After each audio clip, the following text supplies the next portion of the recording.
To connect to a VPN in CapCut, you actually need to connect to VPN before you launch a CapCut.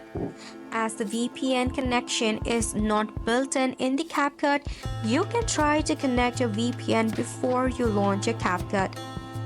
Tap on the Connect by selecting on any country or region that you wish to use. Once done, now you can launch a CapCut.